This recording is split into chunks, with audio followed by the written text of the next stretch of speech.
Good evening and welcome to our Board of Mayor and Alderman meeting for Monday, October the 23rd. We'll start with a public hearing on a text amendment to the building and mechanical and plumbing, the existing building and the energy conversion, property maintenance, fuel gas codes in accordance with the 2018 edition of the International Code Council. Anyone wishing to address that issue? Seeing none, we'll move right into our regular board meeting. Like I said, the administrator, first I'd like Reverend Christine Jones to offer the invocation and lead us in the pledge. Please stand.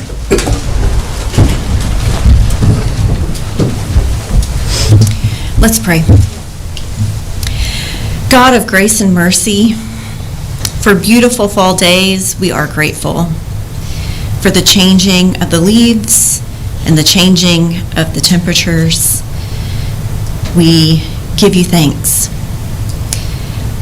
As we settle in tonight to focus on the business of our community, we ask that you would give clear minds and that you would give an openness to hear and to judge rightly and accordingly, and to make wise decisions for the sake of all in our community. For that privilege of serving in our community, we are grateful. And for the privilege of being a citizen in this community, to serving as engaged citizens, we are grateful. God, I ask that you would be in this place tonight so that the good work here will be enacted in all places in our community. It's in your name that we pray. Amen. Let us pledge allegiance. I pledge allegiance to the flag of the United States of America and to the republic for which it stands, one nation, under God, indivisible, with liberty and justice for all. Thank you, Reverend Jones.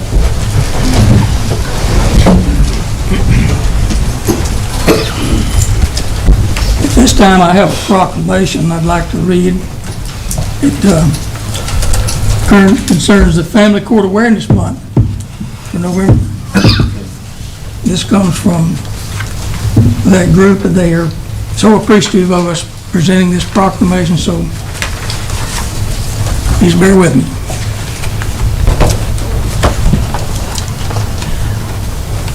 Whereas the mission of the Family Court Awareness Month Committee is to increase awareness on the importance of a family court system that prioritizes child safety and acts in the best interest of children.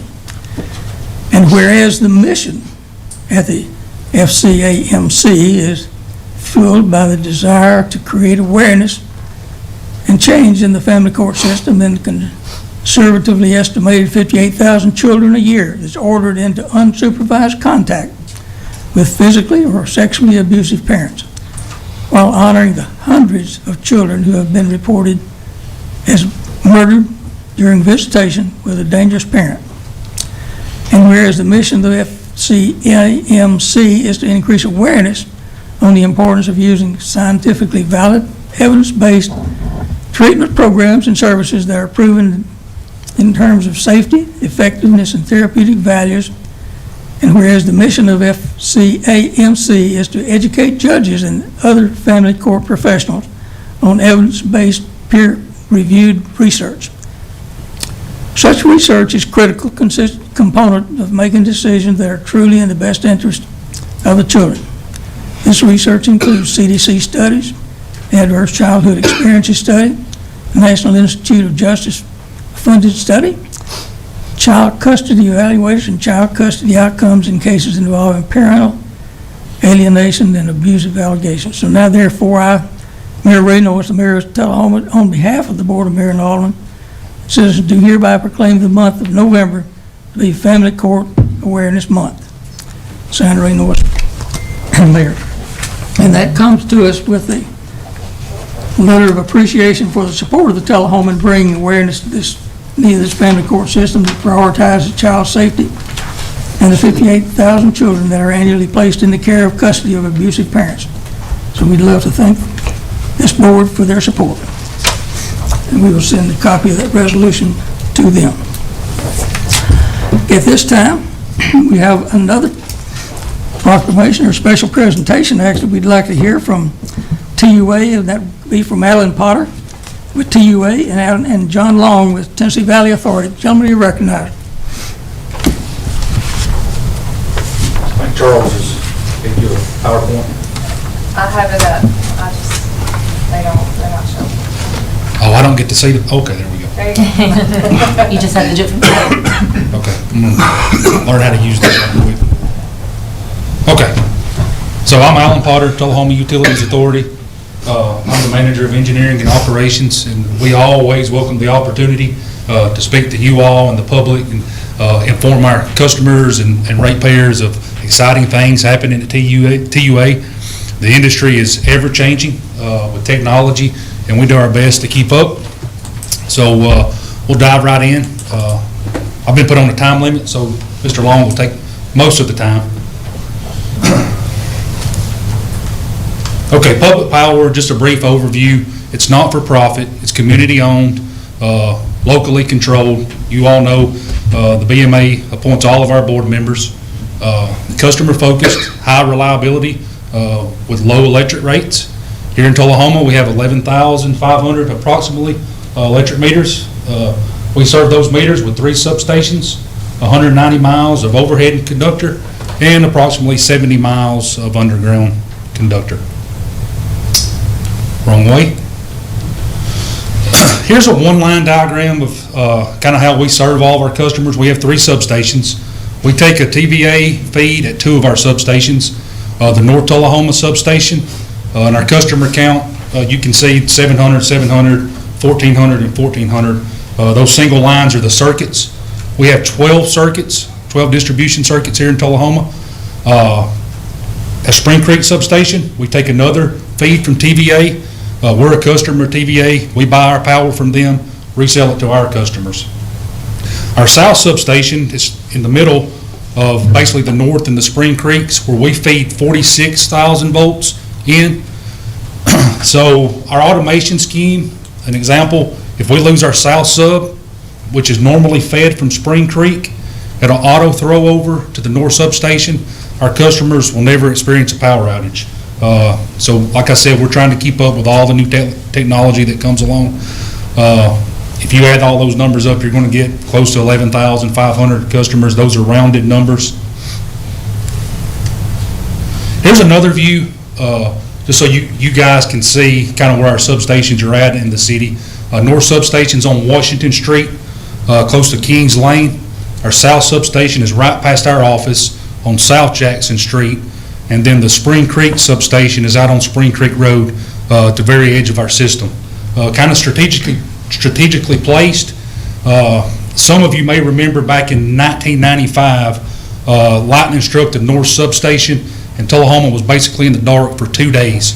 They brought in a mobile sub, get the lights back on, but that was before Spring Creek substation was built, so there was only 1 TVA feed for the entire city of Tullahoma. So now we have Spring Creek, which solves, if you lose 1 substation, we're still fine. So in a recap of my part, reliable, redundant, low cost with great capacity, reliability in the terms that we look at it, performing consistently well for all of our customers. How do we measure that? With our outage numbers. I've wrote up there low outage numbers, but it's not something we just expect to take our word for. These are tracked by American Public Power Association's e-reliability tracker. We consistently perform in the top 10% of outage numbers. Resiliency in our case is recovering quickly when we do experience a power outage. That's our automation scheme. That's our team of operations. And even in dire situations, our wastewater crews will come in and help during power outages.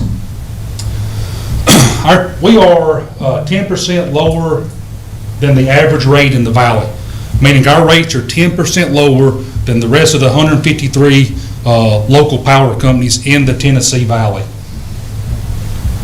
As I mentioned, we have 12 electric circuits. They all are fully automated.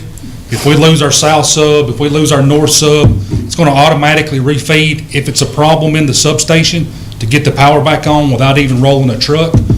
So that's another resiliency part of our system. I'll speak a little bit to the capacity. Let me back up. So our north sub is 125 megawatts capacity just at our North Tullahoma substation. Our Spring Creek substation is another 75 megawatts. So you add those up and you got 200 megawatts of capacity right here in Tullahoma. Our all-time peak, 72 megawatts. I think we can all guess when that happened last December. We had the rolling blackouts, but that's our all-time peak. I checked our 24-hour peak today before I came up here, 30 megawatts on a nice mild day like today. So as I wrote in there, 200 megawatt capacity, 72 megawatts is our all-time peak. We're prepped for growth. Speaking of growth, we got members of the development committee, and so we're way ahead. We know all the subdivisions that are potential. 2 years ago we've ordered transformers, the conduits, the cables. So we're well prepared for any potential growth. Any subdivisions I know that have been approved, we're prepped for. All the materials are on our yard right now. One other thing I should have mentioned in the beginning is we welcome all questions, especially me, I talk kind of fast. So any questions about my part there, what we're doing here locally in Tullahoma? Not yet. Nothing yet. Nothing yet. Okay, so you're going to save all the questions for JT.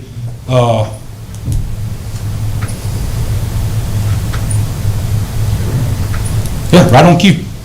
So JT Long, TVA. How's this order in here? Okay. Good afternoon, Mr. Mayor, Board. My name's JT Long. I'm the Customer Relations Manager in TVA's what we call North Region, which means I have account responsibility for a number of local power companies and direct service customers in Middle Tennessee. Two of those customers here locally are Arnold Air Force Base and Tullahoma Utilities. So thank you for the opportunity to come and speak with you.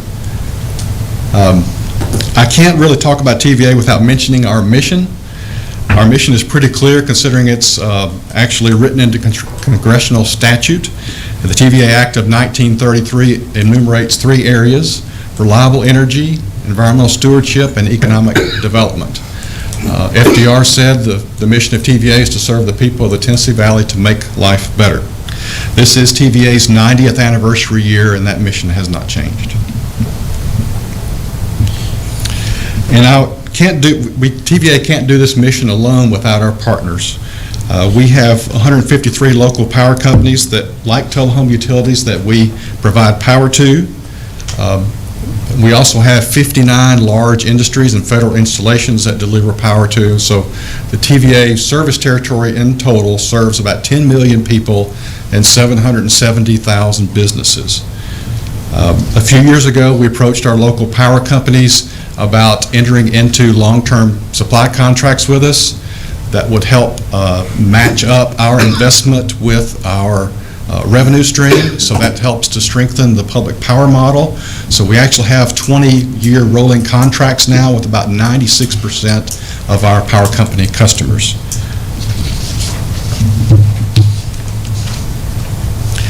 In addition to delivering power, we also partner with local power companies with community grants to local nonprofits like Hands-On Science Center and the Family Food Ministry.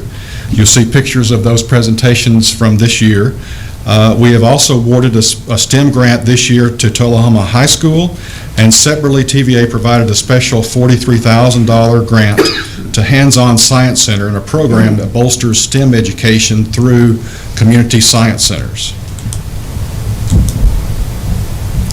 I won't spend a lot of time on this slide because it's probably hard to see, but you'll get a general idea of the TVA footprint in the areas that we serve. Within that footprint, we have 260 nuclear, coal, natural gas, and hydro generation units, along with 14 solar energy sites.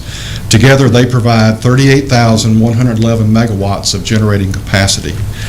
TVA has a diverse generating portfolio of assets to help us hedge against price and risk. And contrary to some popular belief, TVA sells very little power off-system outside of our service territory. We are actually limited by legislative statute to whom we can sell power to. Generally, that's the power systems that surround TVA that we were selling power to as of July 1, 1957. Just to give you an idea of how much power that is, in fiscal year 2022, off-system sales represented 1/100% of our overall sales. So we generate power to provide the power necessary for the folks that live here. And it all started back in the 1930s with the original renewable power source, hydropower. Today, our focus is on maintaining a diverse portfolio of assets, reducing our reliance on coal, and focusing on cleaner energy and innovation. You can see here in the pie chart on the right, 52% of our energy sales last year was carbon-free, and we continue to make new investments in renewable energy, and as a nod towards the future, trying to become cleaner as we go through time. 52% this year. We have a goal in place to be 80% carbon-free by 2035, and an aspirational goal to be 100% carbon-free by 2050. Since 2014, we've invested $18 billion in new plants to generate electricity, and we are investing another $2.8 billion in transmission projects through 2027. May I have a question? Yes. So since we're talking numbers, I'm going to go back to what you just said, but I think the concern from a citizen standpoint is when you talk about a nonprofit, supply and demand doesn't exactly work the same way. So generally, the more, consumers that you might have, one might think that you could charge a lower per capita rate per individual household or whatnot, because you're spreading the costs and you only have so much power that you can actually bring in. You see what I'm saying? But in reality, because of all of these projects, whether it be growth or the fact that you're trying to go carbon-free or the billions of dollars worth of infrastructure planning that you yourselves are having to do, it's obvious that we're not ever going to see a rate decrease. But at what point with all of these projects and with the growth coming into Tullahoma might we see a rate increase? And I think that the biggest concern is, will the current tax-paying base have to front up costs for any potential growth because of the necessity for materials and whatever else that may be needed? Yeah, and actually, part of TVA, the TVA Act of 1933 requires us to do least cost planning. So we have to plan our system resources to deliver the lowest cost possible.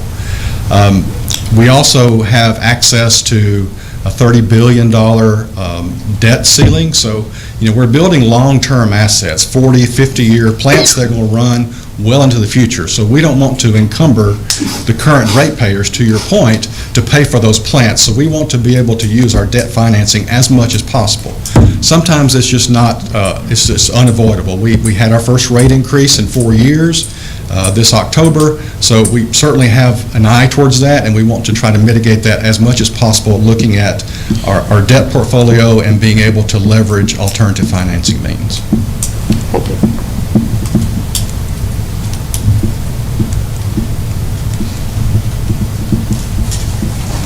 Okay, and this is just a recap of, the system is growing a lot. The state of Tennessee and Middle Tennessee in particular are growing anywhere from 3 to 6 times the national average. So, there's a lot of folks moving here. There's a lot of industry coming here. So we're trying to stay ahead of that.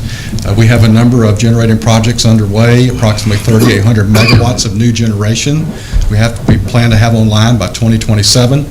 That includes solar sites and simple cycle gas turbines, which as we move through time and get more solar on the system, those gas turbines help us mitigate when the periods of time when solar's not available. So it's an intermittent resource.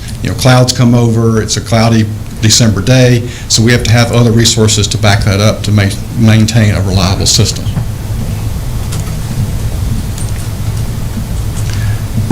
And Winter Storm Elliott. So in our 90-year history, we've only had to interrupt power once. And as you know, last December 25th, 22nd, 23rd, 24th. We did so during Winter Storm Elliott because of a one-in-a-generation storm. You can see in this chart here, the upper right graphic is the extreme cold temperatures, which basically cover the entire eastern half of the United States. The bottom chart on the left is our 10-year historical load profile. So you can see the box drawn in the very middle was Winter Storm Elliott. So it was a peak that we have never seen before. And certainly we had a lot of plants that we had some problems with, so we've learned a lot of things since then. The event actually showed us that those cold temperatures were beyond the design basis for some of our plants. So we've actually done a lot of work since last December to help harden those. We are working on improvement projects to improve our communications to our local power companies, and we hope to be better prepared and ensure this doesn't happen again. And I thought I would just kind of leave with electric vehicles. We typically get a lot of questions now about the impact of EVs, and just want to leave you with this. Today there's approximately 40,000 EVs on the road in the service territory in the valley. The adoption rate on EVs is still pretty low, but if we get to say 200,000 EVs by 2028, that would still only add about 0.5% of load to the system. But that is going to be almost entirely off-peak because that will generally be homeowners. They'll have chargers at home and they're charging their vehicles overnight, which is actually beneficial to the power system and helps even out the usage between peak and off-peak periods. TVA has 4 OEMs in the valley representing $12 billion in local investment, and $120 million a year is reinvested into the local community in those supply chains. 200,000 EVs, for instance, would displace approximately $200 million in gasoline purchases each year. So, thank you for your time. If you have any questions, I'd be happy to take them now. I have a question. Yeah. So looking into the future, as you move away from carbon emissions, what do you foresee kind of percentage-wise? What are we looking towards? Are we looking towards hydroelectric, nuclear? Well, I mean, what are you starting to invest toward? Well, now? to the point earlier, we have a balance, right? We need to maintain low rates, but we also have to prepare for the future. So to get to a carbon-free, and this is my opinion here, but to get to a completely carbon-free economy, there needs to be some reliance on nuclear power because that's the ultimate carbon-free resource. It's base load. It's not affected by the weather. It's the cleanest. So, I think there's going to be a mix of solar. There's going to be new technology, whether that's burning hydrogen in some of our existing plants or, like I said, additional nuclear plants, these small modular reactors now that are starting to be planned. They haven't built the first one yet. But a lot of utilities are looking at those as a replacement for these large-scale nuclear plants that are beginning to have considerable age on them.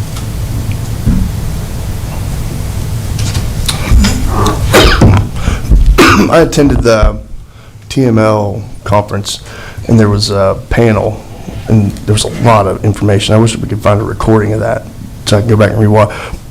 One of the things they talked about was the economic advantages of having solar, as far as you have European countries with mandates, companies coming in with mandates for clean energy, and how our local companies, by adding solar and having that available, can use that as an economic driver. I didn't explain that well, or can you speak to that in a little bit better terms than what I just did? No, absolutely. The thing about solar, it is a distributed energy resource, right? So that actually adds resilience to the system. So you distribute those generating sources around the valley, adds local resilience. It's also free energy, so the sun, there's no fuel cost in that. But a lot of companies now are looking towards meeting their social and environmental goals with either they want to be 100% renewable or they want to lower their own carbon footprint. And so they're looking at ways to mitigate that, and they're looking to TVA to provide that. So we have a product called Green Invest for some of the larger customers out there, where we will contract with a a developer to build a solar facility, and TVA will pay our avoided energy costs for that, and the remaining cost of that is the customer's burden to pay. So the ratepayers are not paying for those projects, but we get the benefit of carbon-free emissions on the system. And one last question for TVA and one for TUA. For TUA, it's on our agenda, so I'll go ahead and ask about it now. We did receive something from you on this project that's coming up, and just reassurance that what you report is accurate and it's good, and we can handle that. I'm pretty sure you covered that but just to get that on record and statement. Yes, we have capacity for any projects that are being discussed locally. Awesome. That would be wastewater, water, electric, and fiber. The whole shebang. And to TVA, is there ever a situation where your contracts with us are yearly, right?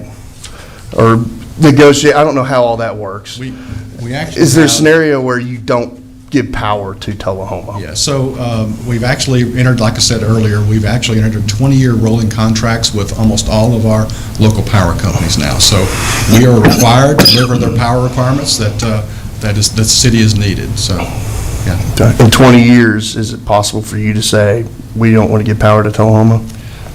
No, Okay. we are required by statute By to law. provide power, yes. Okay. Thank you, Mr. Long. Good report. At this time, we'll move on into comments from citizens, and we have Mr. Skelton is recognized. Thank you, Mayor Noes and Alderman. Brian Skelton, I'm the president of TUA 105 Blantonwood Drive.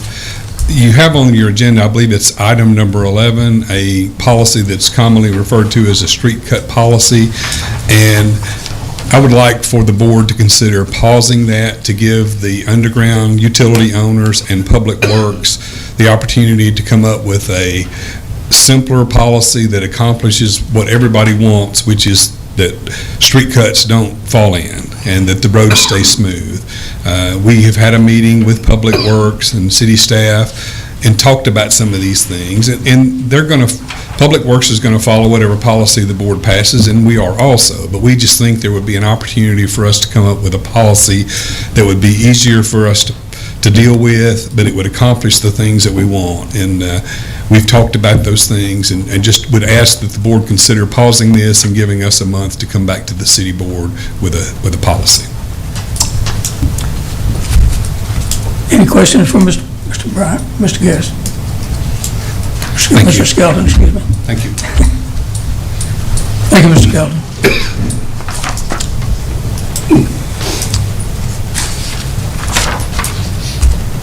With that, we'll go into the approval of the agenda. I need a motion.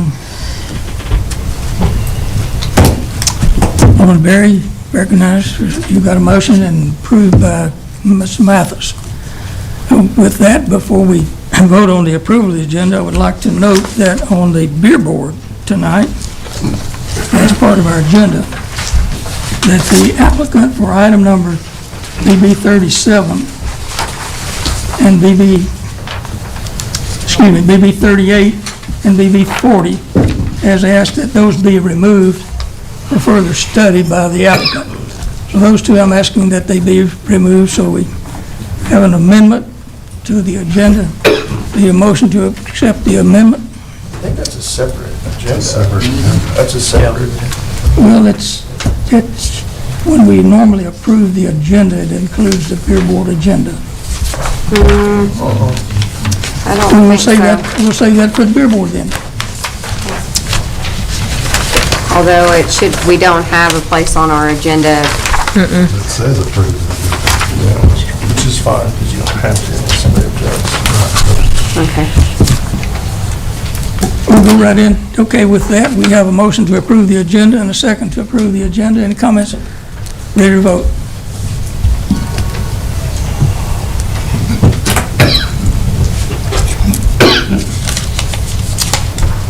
The agenda is approved 7-0.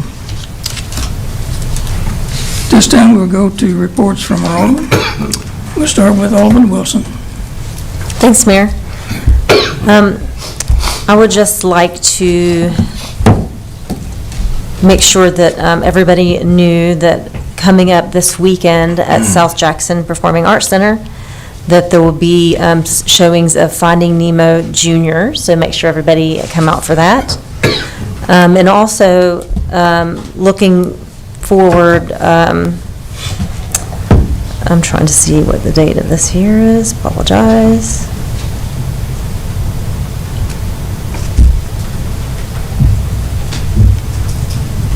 We'll wait for that one.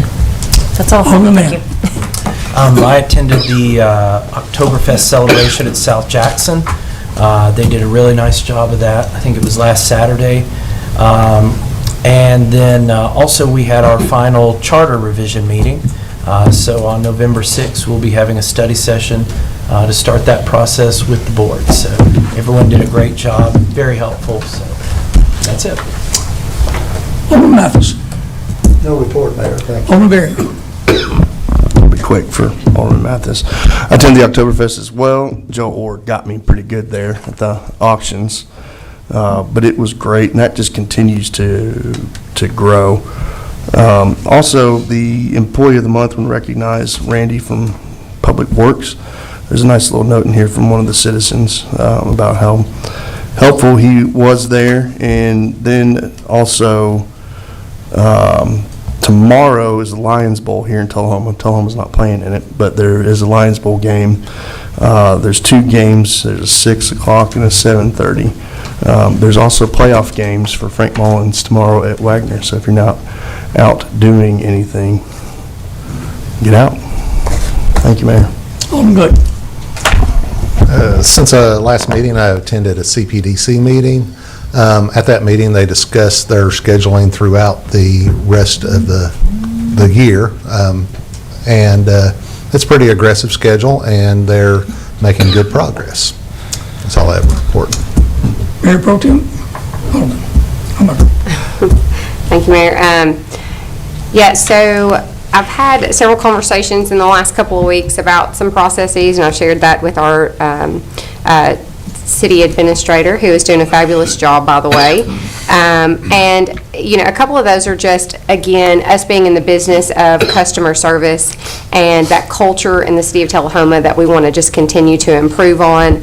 Had some complaints about some things going on with our administrative hearing officers, and whether or not our fines or the way that we're handling issues is costing us more in liability than it's helping us otherwise. So I will be renewing a motion, since that was in the prior agenda, and I got dinged on this last time because everybody was like, we didn't know and we have no idea what this is. So I'm going to go ahead and tell you now. I'm going to renew my advocacy for a Board of Appeals in the coming weeks, and hope to continue to talk through with the city administrator and him, reach out to each one of you and what the best way to implement that is. I do believe that that could be either in addition to the way we do things with an administrative hearing officer, or as a replacement for an administrative hearing officer that would bring that back to this entity, or at least a board that we control. And I've often said that the only entity that I believe that should be making any exception to the rule or figuring out what any punitive recourse to a rule should be is the very entity that created the rule itself. In this case, the Board of Mayor and Aldermen as the legislative and supervisory authority. I have reviewed the street cut, and while I am wholly in support that we need that, I would also say that I am supporting Mr. Skelton in the reviewing. I don't know that we need a cookie cutter approach to that. I think it needs to be Tullahoma based in what our specific issues are, and we can take what, like we did with the 2040 plan, we can take what somebody else did and then we can add to that or detract from that. So I would be very accommodating in that, and hope the rest of the board will as well, so that we can do something that works for everybody, because the last thing we want to do is pass increased costs on to the consumers or to the city ourselves. And There is a report from the mayor on here on the Housing Authority, which is the only board that I sit on right now that's currently meeting. We have 2 new appointments to that board, and that's only a 5-man board. Those meetings are open to the public. I rarely see citizens attend those. I would love to see more of you involved in those. They are held at the Tullahoma Housing Authority on the 3rd Thursday of every month at 5 o'clock. And so if anybody's interested in getting more involved with that, there's an awful lot of opportunity there. Thank you, Alderman Hamaker. Picking up on the, Alderman's noting that there will be 2 appointments made to the Housing Board. First, I'd like to announce that I'm appointing Ken McKay to serve a full term on the board, ending October 31st, 2028. So, Mr. McKay, you're appointed to that Housing Board. And the next one will be Ashley Abraham to serve the remainder of an unexpired term that'll be ending on October 31st, 2027, 1 year shorter. It's on the Housing Authority. So, Ms. Abraham, thank you for the both of you for your willingness to serve. At this point, we'd like to hear from our city attorney. I don't have a report tonight, Mr. Mayor. Well, then we'll hear from our city administrator. Thank you, Mayor. Several things to report on. Had the opportunity to speak with several organizations over the past couple of weeks, including the Sunshine Rotary Club, Noon Rotary Club, and then also Coffee County Leadership Program, which is sponsored by the Tullahoma Area Chamber of Commerce and the Manchester Chamber of Commerce. The mayor and I both had an opportunity to visit with them here in the boardroom for about an hour, and thought that went extremely well. Continue to have our Leadership Tullahoma meetings with our monthly department heads, and I want to stop right here and say thank you to all of the department heads. If you'll see, they're lined up over here, and show of support for all that the city is doing, and also to be available to you should you have any questions. I continue to have coffee with citizens, and I've had 2 of those over the past couple of weeks, and have really enjoyed that. Participated with Alderman Mann and others in the charter review. Looking forward to that meeting on November 6th to go over some of the changes, and look forward to having your input on that as well. We've been conducting interviews for an IT specialist, and then also for a assistant finance director / treasurer, which I've shared that information with you. Look forward to hopefully having some announcements on those positions at our next board meeting. Mayor, you did not touch on your quarterly meeting. The mayor had a quarterly meeting at DW 2 weeks ago, I think that was, and I thought that was a great opportunity, especially for me in my first time, to see all the different organizations and entities that serve the city of Tullahoma and its citizens come together and talk about things they're doing together, but also things that all of us could do to help create a quality of life that we're all happy with here. Was able to attend the Beechcraft Beach Party, also with the mayor. The mayor and I were hooked to the hip for a while. But that was a great opportunity for us to meet with people that are not from Tullahoma. I think, what did we count, Mayor? Maybe 5, 6 people that we knew from the city of Tullahoma amongst 400 to 500 people. So I think that's a great opportunity for us, our Tullahoma, to show up and show out. And I heard nothing but great things from all the attendees as far as how Tullahoma's been so accommodating to them.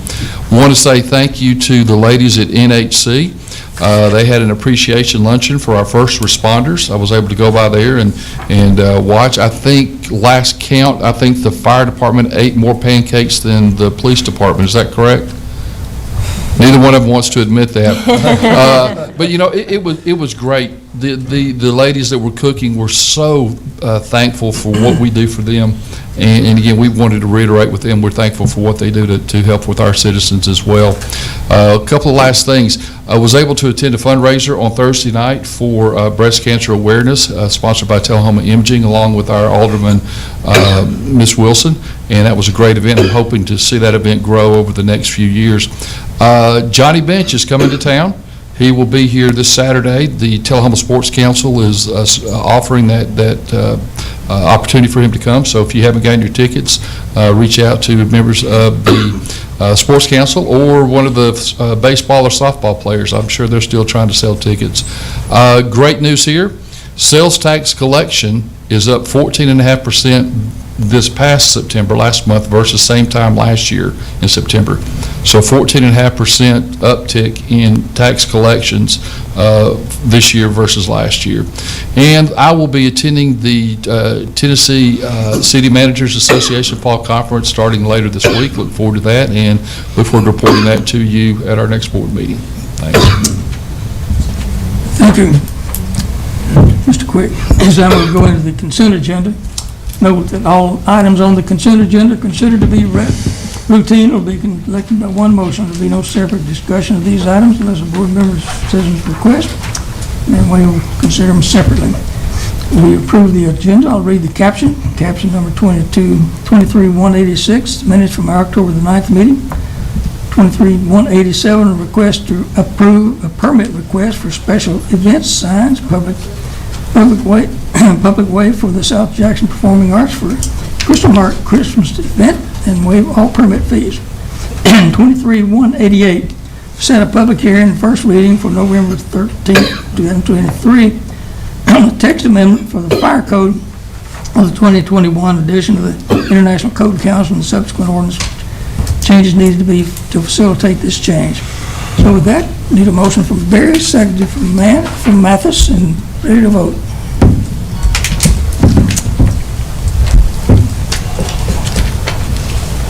Consent agenda passes 7-0.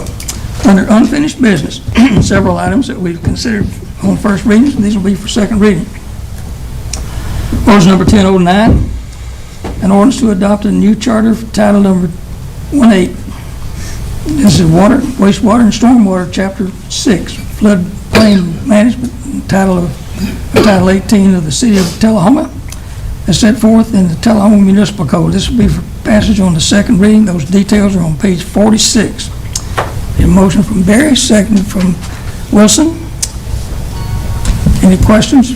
Ready to vote. That passes 7-0. Ordinance number 1610, an ordinance to amend Title 18. This is water, wastewater, stormwater, Chapter 2, stormwater management. City of Tullahoma, set forth in the Tullahoma Municipal Code, passed on second and final reading. Motion from Barry, seconded by Wilson. Ready to vote.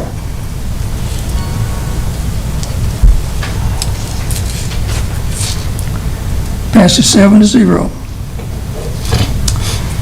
Ordinance number 1611, an ordinance to amend the zoning map of the City of Tullahoma set forth in the municipal code to rezone a parcel located along South Anderson Street from general commercial C2 to neighborhood commercial C3. This was second and final reading. Motion from Barry, second from Glick. Any discussion? Ready to vote. Passes 7-0. Ordinance number 1612, an ordinance to amend the zoning ordinance of the City of Tullahoma by amending Article 5, General Provision, Section 503, accessory uses and structures. This is locations of accessory buildings as 3.B, residential accessory buildings, passage on second and final reading. Motion from Barry, second from Mann. Any questions? Ready to vote.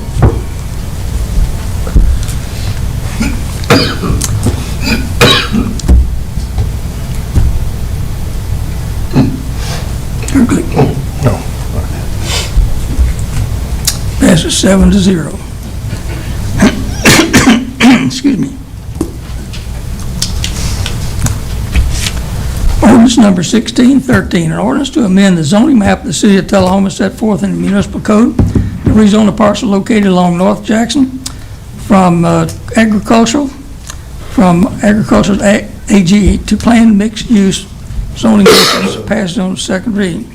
Got a motion from Barry, second from Mann. In discussion. Ready to vote.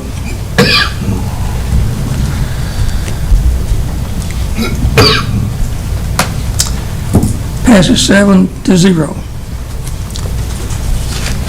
No other unfinished business. We'll move into new business. Ordinance number 1607, an ordinance to amend Chapter 2, Chapter of the Electrical Code, Chapter 4 of the Gas Code, Chapter 5 of the Housing Code, Chapter 7 of the Plumbing Code, Chapter 8 Mechanical Codes, etc. This is for the municipal codes of the city for passage on a first of two readings. Details of this are on page 194. Alderman from Berry, second from Wilson. For a briefing on that, I'll turn to the city administrator. Thank you, Mr. Mayor. The state of Tennessee requires that our codes remain within 7 years of the Tennessee state codes. Currently, we're under the 2015 codes. This will allow us to move to the 2018 codes. 2015, now we're going to 2018. The biggest difference, from my understanding, is now we're going to be allowed to allow 2x4s to be used in some construction versus 2x6s. It's my understanding that that's going to create a huge difference for our developers and contractors. Very good. Mr. Mayor, I just made a mistake. And I was like, I thought that was the one, but then I thought it was something else. I should have abstained on just the prior vote. I'd like to make a motion if the board does not care for me to change my vote to abstain. Let's do, How do I need to do that? let's get through this and then add an item to reconsider. Okay. We certainly do that, for sure. Okay. I was wondering. I know, well, I was reading the wrong page when he said it, and I was like, I didn't realize it was that one. Item 11, ordinance number 1616, an ordinance to amend the code of the ordinance in Tullahoma, but repealing chapter, this is evaluation of curb cuts. Oh, we got to go, yeah. We haven't voted on 1607, excuse me. We did get a briefing from our city administrator. We're ready to vote.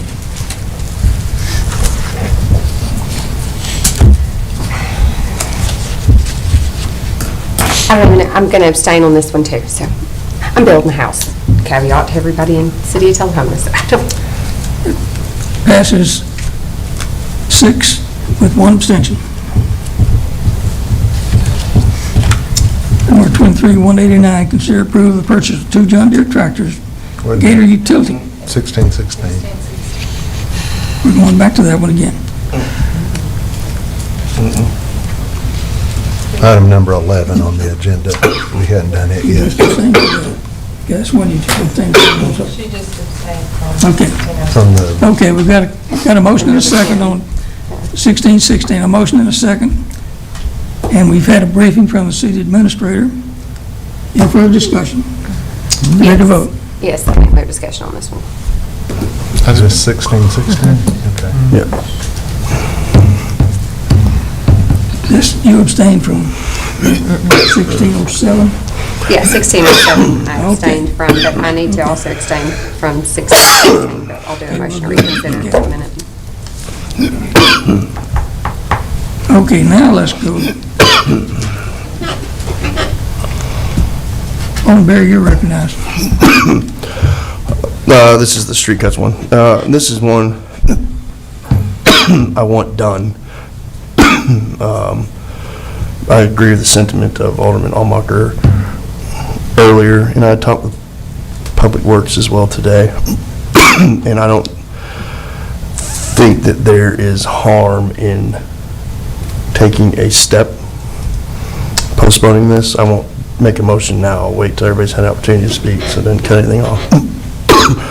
Postponing this to give Public Works time to talk with TUA, to talk with ERPUD. I doubt that they'll get Spectrum or AT&T at the table, but those are, they're affected as well. This is also something that we'll have to abide by ourselves. So I do want to make sure that, if we had to make any cuts or anything like that, it's something that we've got to do ourselves.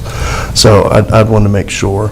That's where I kind of feel like I want this done, and every time I drive down West Lincoln Street, I want it done even more, because I do not want that to happen again. We just put $1.6 million into paving, and it's nothing on anybody, right? So a lot of this is probably done before any of our time sitting in this room, but I do think let's let's pump a brake, let's sit down, let's talk to everybody, not let everybody dictate, because at the end of the day, it's ours and we got to live with it, right? But let's make sure that we've got all that feedback and I'm good. You recognize? On this, I had worked with Public Works on this, and Public Works had been working on it a long time before I got involved, before I was on this board. And I think you were kind of involved in it at one time, Daniel, too, but this has been a problem for a long time. All the research Mr. Taylor, Public Works Director, had done, got a lot of examples of these street cut programs, and the best of those, deemed by him, and then I agreed with him, was the one that we proposed here. It's sometimes, you know, when other cities and stuff have these things, have put them into practice and are using them, they kind of run them and they work. And sometimes when you go back and try to reinvent that, they don't work so well. East Ridge was very happy with their program, and that's the one we used. I think it's a good way to do things because, for one thing, it puts, as far as like an accounting process, it puts the expense of repairing the road into the proper thing. If it was cut across for utilities or utility construction, the cost of repairing the road back to make it should be a part of the utility construction, not go back to the taxpayer later on to have to repair the road that was excavated. So I think it's a good program. If we started it, it could always be amended later if we ran into problems, but East Ridge seem to have no problem with it. They like it, and I'm in favor of moving forward with it. There's been a lot of time involved. We've all seen it. Most of the complaints that I get about poor street conditions, I go out and look at it, is utility cuts. And that's a big investment. Like Daniel said, millions of dollars we spend on paving these streets, and it's all for naught when the utility cuts end up causing problems. So I think we should move forward now. There's been plenty of time that somebody else could have made another proposal, you know, if could have stepped up. When we jumped in here and made this proposal, it's not time to try to change that. So anyway, so I will vote for this. Alderman Almacher, you recognize? So, twofold. I look at this from a multitude of perspectives. As many of you know, my father was in the utility construction business for many years. And with regulations such as this, sometimes, yes, it does need to go on to the utility, but sometimes that cost of whatever regulation or hindrance of being able to, I mean, if you over-regulate something, you add additional costs. Now, I'm not saying that there's not a need for this. I absolutely do think there is a need for this, but I also want to make sure that we are not going to increase the costs of our utility cuts that will then be put back on us when it comes to bidding or what we're being charged for the work, or especially with individuals who bid, you know, for work through the municipality, as well as the costs of following this ourselves, which I think, you know, Butch has been involved in this enough that hopefully he would not propose something like you said, Kurt, when you were involved with him, that he wasn't prepared ultimately for the city ourselves to be able to follow. But I am, when it comes to regulation, especially of something like this, this is what's the word I'm looking for? This is an area of expertise that only those who are in the field of doing utility cuts could actually weigh in on. And even though my dad has done that and he would have that expertise, I have just residual expertise in that he's complained about these types of things my whole life. And just in that, for that respect, I will have for those who actually do the work. I want to listen to them and say, hey, this is feasible, this is not feasible, this we can manage, this you're going to get the same result, but there's a better way of doing it. And do I understand your sentiments, Kurt, that they're a little late coming to the table since we're here to vote on it? Yes, but I would also say better late than never. We haven't hit the button. Alderman Wilson, you're recognized. Thank you, Mayor. First of all, I'm glad that this is on the agenda, and thank you, Alderman Glick, for putting this on here. I think that we definitely needed to look at how we handle this for a while now. I like the look of the plan. I think that it's a good plan. I would be interested to see, what we can kind of just hear from the TUA and maybe IRPAD about what, their take or what their view might be. And there's nothing that says that we have to change anything that is listed here, because I do think it's a good plan. But there's the part of me too that's just curious to know, that if there might be some idea that they might propose that might be good for the city, and if not, then we can move forward, in my opinion, with this plan as is.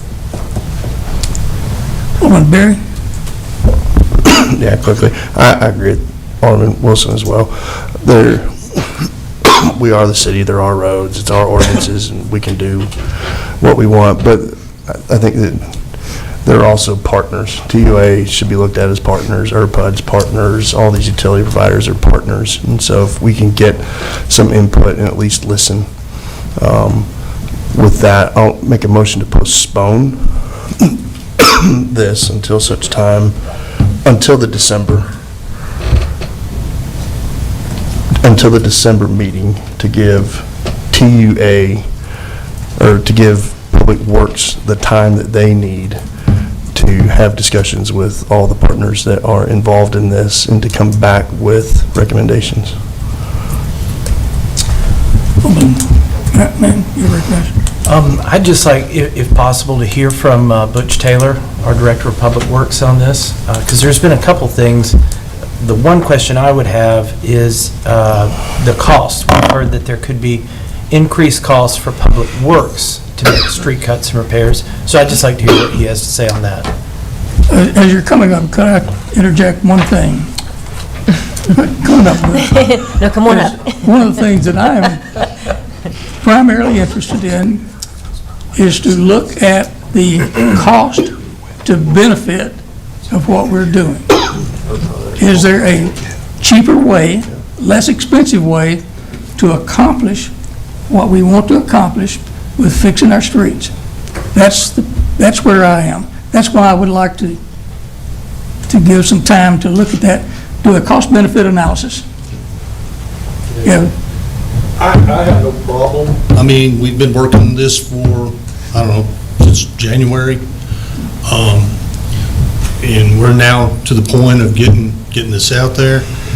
I have no problem postponing this for a little bit, to hear what TUA's got to say. We have talked to them briefly, it was a short meeting. We have not talked to IRPAD. I'd like to make sure they at least understand what's before them here. So I have no problem postponing this, come back. This board's going to vote for whatever they want to vote. We'll bring back what we got. I mean, if they got things that seem to be something good to work with, I'd be glad to listen. Doesn't mean we'll change anything, but I'd like to take that time to give them that opportunity to at least come back to us with some comments and have some discussion about it. This has been going on for a long time. I think this ordinance has got some attention here. It's got some folks listening now, so I don't see a problem with giving it just another month or so, and we'll bring it back and maybe the exact same thing that we had.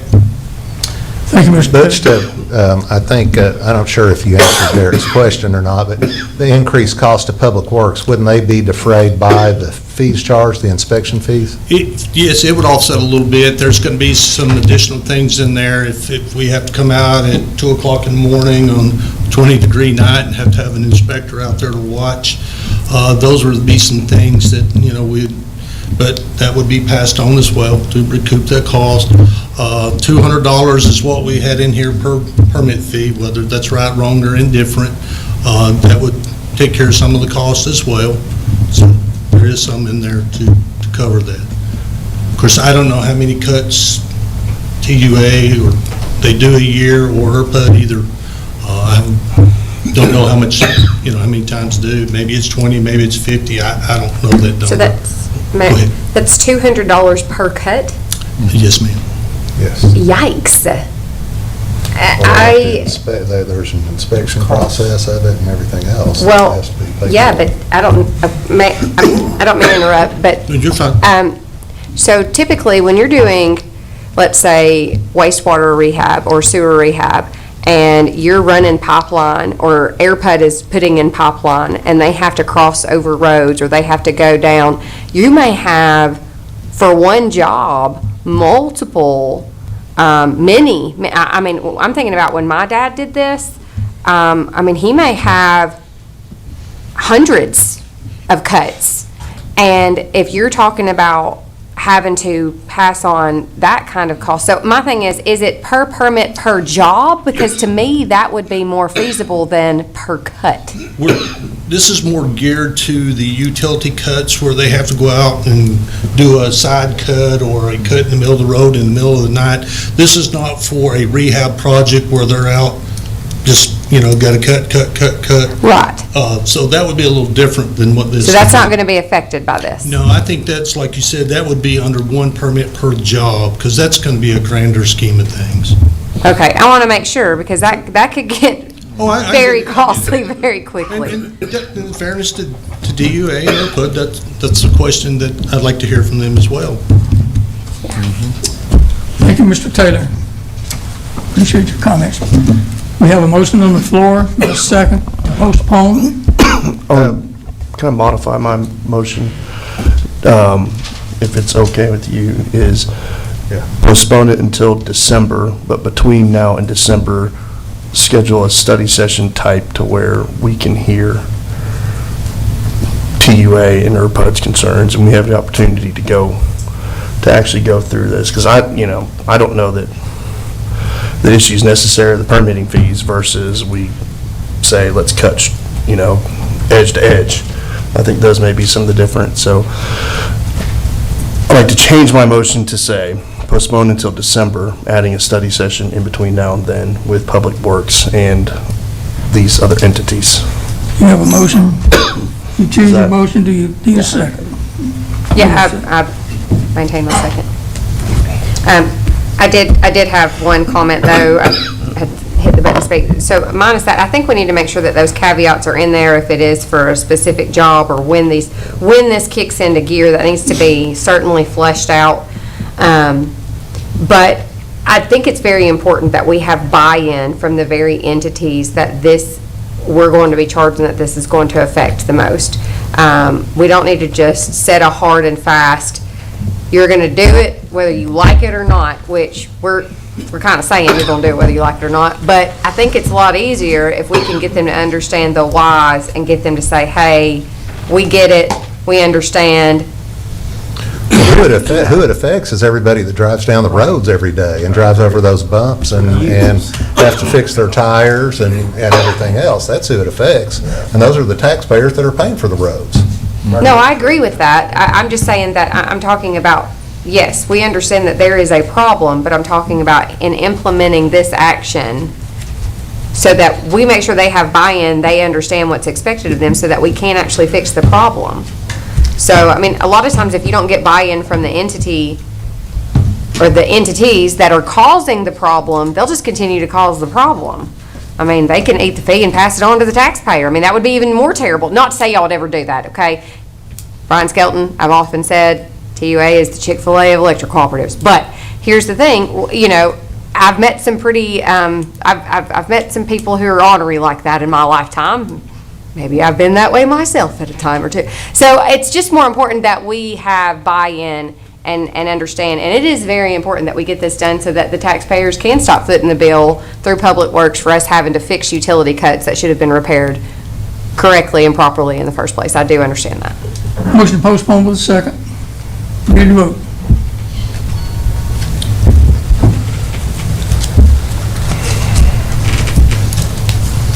Passes 6-1 to postpone with a study session between now and when we put it on the agenda in December. Moving on to the next item, 23-189, to consider the approval of purchase 2 John Deere Gator tractors in the amount of $19,126.52 for 2. Got a motion from Mathis, a second from Barry.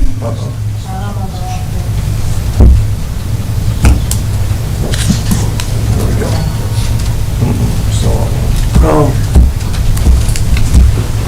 She thought the wrong.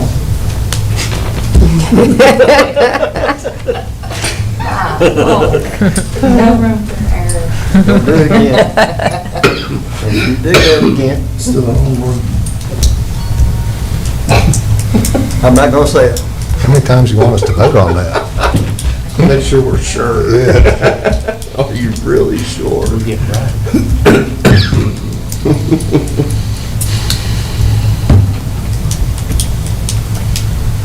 All right, I'll change my vote. Shit, I was surprised you voted yes. Derek hung tough on that one. Go ahead and do it second. Well, I'll listen to it, but I ain't changed my mind. Well, we could, what if we just vote on it again? Will it clear out, I think? Well, so it's taken us back to the original motion, because we made a motion to postpone. He's not even pushing the motion, we're just doing it. No. That's what I kept saying, no, wrong.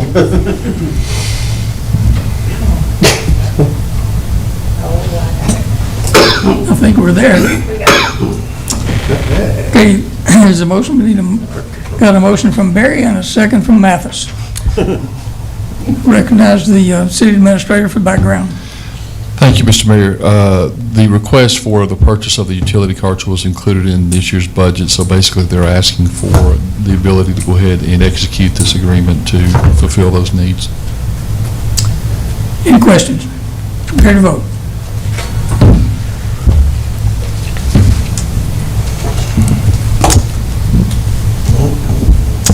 Passes 7-0. 23-190, consider approval of awarding a bid to C&H Commercial Contractors in the amount of $139,690 to replace the chain link backdrop at Greenfield and Wagner Park. And the details of that are in the drawings, and sketches are on 2017, and this does include some of the safety netting in addition to just that backstop. A motion from Barry, a second from Wilson. Background, city administrator. Thank you, Mr. Mayor. Greenfield is getting considerable activity now. We have a lot of tournaments and whatnot going on, so not only does it take care of our middle school needs, but we're seeing an awful lot of tournaments. This is something that's well past due as far as safety, because the more teams you have, the more spectators you have, and the more concerns with safety you may have.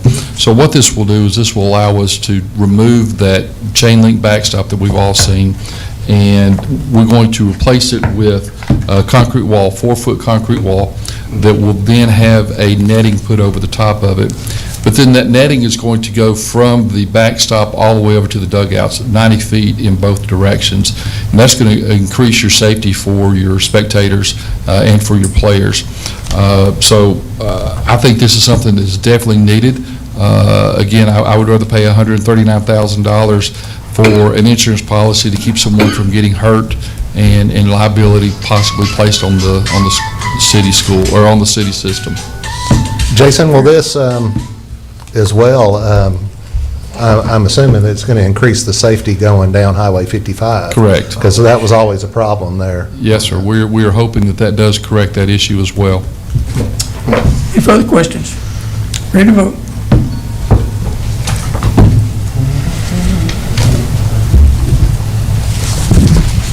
And that passes 7-0. Item number 23-191, confirm the appointment of a planning and codes director as recommended by the city administrator.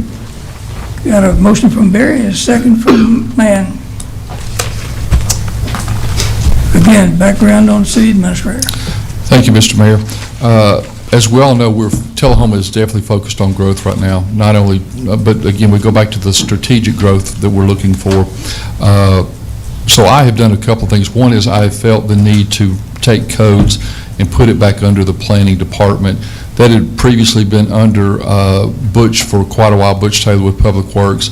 It seems to make more sense to be under planning because they're so related, but also we need to decrease the workload on Public Works and especially Butch so he can focus on his main areas of responsibility. So we've already done that as far as placing codes back into that into that structure and that organizational chart. Again, it also makes sense if they're in the annex building together that they fall under, or codes falls underneath that. We have had an interim planning director since August, and I will tell you that I have been more than impressed with what Mr. Rush brings to the table. I've spent considerable amount of time with him, as I suspect many of you on the board have, either in a group capacity or an individual capacity, and I would dare say that I have had one phone call that says we're not sure if planning is on the right track. So I feel very comfortable that Charles is the person that we ought to have in that position. Just a little background, I won't read the whole memo that I put together. He does hold a master's in public administration, a master's in community planning, and he is soon to be certified, tell me again? An ASCP, Explain American that. Institute of Certified Planning. It's just knowing planning knowledge and everything, and planning history. So I'm just adding that as well to my resume.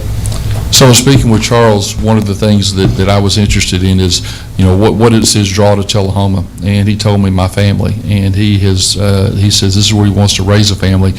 And I can't think of someone that you would want more involved with your planning than someone who's trying to build a community for their own child and their own family. So with that, I am asking that you affirm my selection of Charles Rush as our permanent planning director over planning and codes. Any questions? No questions, ready to vote? I'm certainly impressed with the resume that you included.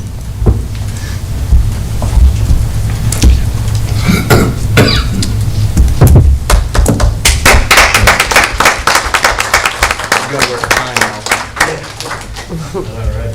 I just want to thank God, first of all. I mean, nothing's possible without him. I want to thank the mayor and the board. Having worked time with you guys, we've had a lot of study sessions, we got to know each other a lot. Thank our city administration, Jason Quick, he's been amazing. He's brought that leadership. You guys did a wonderful job choosing him. Also want to thank two directors, Butch Taylor and Kenneth Pearson. Those guys have been amazing. They're a wealth of knowledge. They got so many years of experience. They know everything in the city. I'm looking forward to continuing to serve the residents, our future residents, and I'm thankful for this opportunity. So thank you guys. I would like to echo one comment, though, that Alderman Allmaker made. One of the things that Charles and I have talked about is being customer service friendly in working with our current residents, but also any new potential developers or whatnot, and not just saying no when you have to say no, but let's find solutions to make sure we can meet the needs of those that are coming to us. And if we can't find a solution, we can't find one, but we're going to really make sure that we're focused on that. And then also from a codes enforcement, trying to work as much as we can with our residents to make sure they're within code. And just, again, adopting that customer service, that customer first mentality in trying to serve the residents of Tullahoma. Thank you. Well said. There being no other new business, Board Mayor and all will be adjourned. I'll call the order of the board. Whoa, 15 other new business. I need to fix my vote. Mayor, I make a motion to reconsider ordinance number 1613 as I voted in the affirmative, so therefore I can make the motion. I should a second. We have a motion to reconsider and a second by Mary. So how this works, if this passes, then we need to re-vote on 16. This is just to put it up, and then we'll have to actually re-vote. That's correct. This is a vote to reconsider. Yep.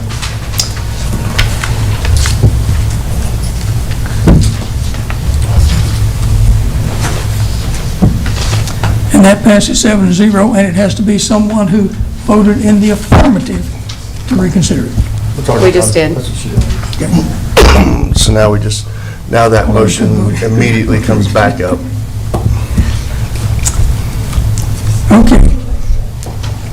Ordinance number 1613, ordinance to amend zoning map of Tullahoma, rezone a parcel along North Jackson Street from agricultural to planned mixed use.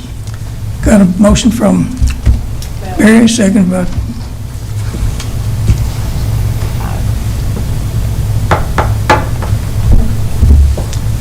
now we got a motion from Barry, second by Wilson.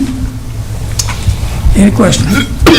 Mayor, I think I'm supposed to say this on the record. I am abstaining my vote. Y'all, I did not bring my glasses. I apologize to the citizens and for the delay. So. No problem. Ready to vote? You don't vote.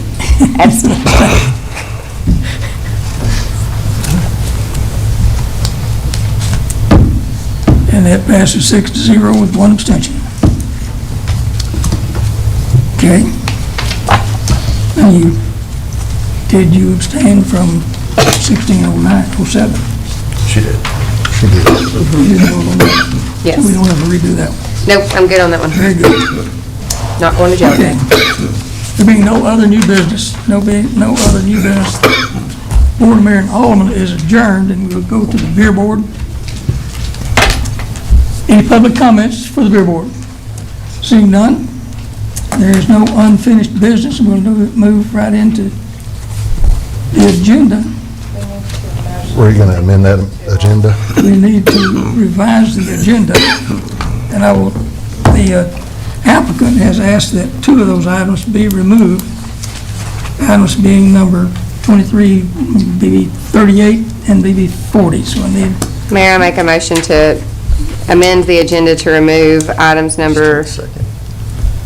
Yeah, yada yada. I'll do it, yeah, whatever. Motion from Almacher, seconded by Barry. All the things. All in favor, say aye. I'll vote yes. Whatever.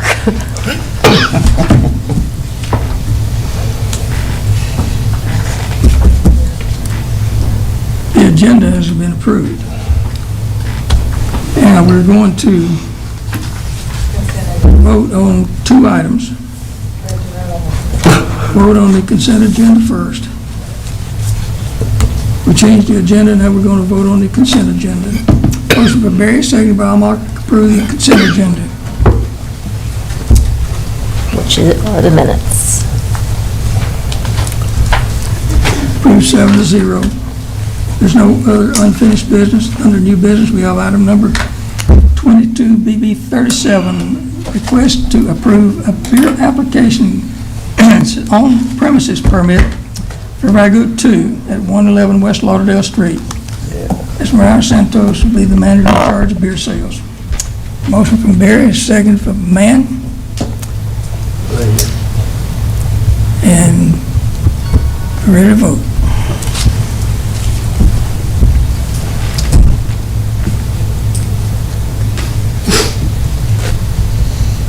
It passes 7-0. Ms. Santos, are you in the audience tonight?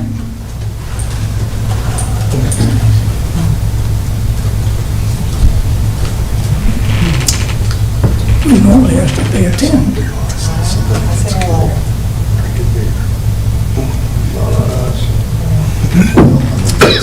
Is there a specific rule if they're not in attendance?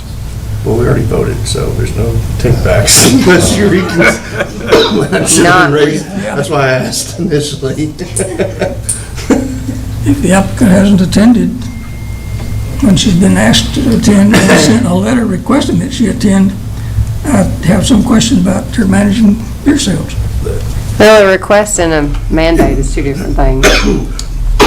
But that should have happened before we Right. we already voted, so we have to reconsider and do all that to take it back. I'll go over the questions with her before I issue the permit. Let me say again, I'll go over the questions with her before I issue the permit. it's up to you. Okay, thank you. Okay. I did have some questions about, to her. Okay, the next one is BB 40, request to approve beer application on No, No, we 39. 39, excuse me, request to approve beer application on premises permit for Blokes at 511 East Carroll Street. Chad Hobbs will be the manager in charge of beer sales. Motion from Do we Mary is Is he second. here? Do we want to ask him? He's here and ask the question He's waving. before we vote. He's waving. Is the applicant here? Yes, sir. Mr. Chad, have you had experience selling beer? Lots of it, yes, sir. Lots of it? Yeah, well, I've been in restaurant business for about 20 years. Y'all may actually know me. I was the kitchen manager at Willowbrook, out at Bosky's. I've been out there or I was out there for probably about 7 years. And then I actually worked for 122 West over here. I opened it up with the owner that opened it up, not the current owner. But So you're very familiar with our beer Are they getting application food? permit? yes, sir. Yes. Blokes is getting Yeah, I am food? ABC certified. I've been certified for about 17 years, so. You just got some new customers, so. Yeah, come and see us, by all means. Yes, ma'am. Is this Then let just me a ask you- management let me ask change you one or question. ownership change?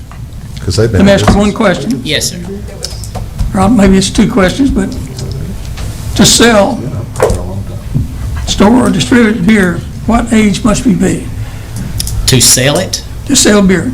you have to be 18 to sell it. You have to be 21 to Customer consume must be it. how old to buy?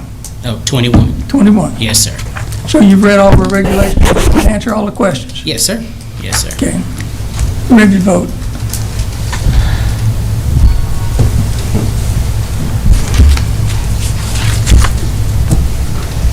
It passes 7-0. Congratulations. We look forward to your success. Appreciate you guys. Y'all come see us. It blows. Very good. Being no other new business, the beer board is adjourned and this meeting is adjourned. So, good evening. All right.